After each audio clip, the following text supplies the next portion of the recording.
This is the 12th time that I've been in here and asked to vote for a huge amount of money to be handed over to the horse and greyhound racing industry. This year, what we're asked to vote for is €100 million.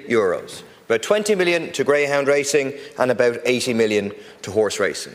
To put that in context, that is close to the total funding for Sport Ireland.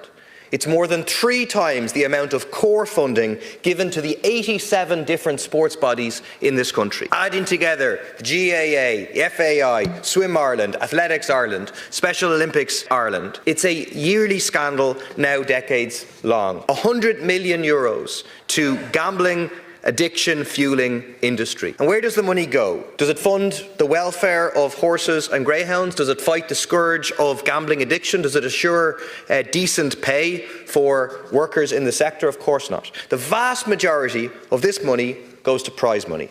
Money paid by the state, public money paid tax-free into the pockets of the wealthy owners. And if you look at the horse racing owners, it is a who's who of the richest people in this country. The Department of Agriculture itself allows that 75 million of this money can go into prize money, over 3/4.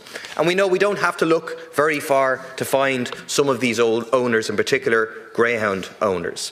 The greyhound racing scandal of 2019, highlighted by the RTE Investigates programme, Greyhounds Running for Their Lives, highlighted the fact that 14 sitting Fine Gael TDs formed a syndicate and bought a racing dog, Swift Starlet. And of course, some of the same TDs stood up in the Dáil in 2011, like many here today, speaking about how great this cruel industry is.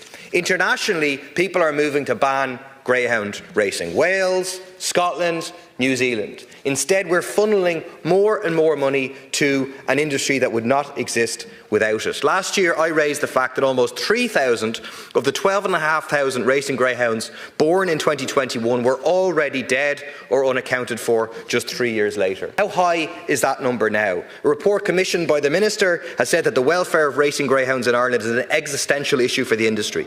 Of course it is. With dogs dying on the tracks, with freezers for dead dogs in every single racetrack across the country, and a quarter of Irish racing greyhounds dead before their 3rd or 4th year, how could ordinary people possibly be happy with it?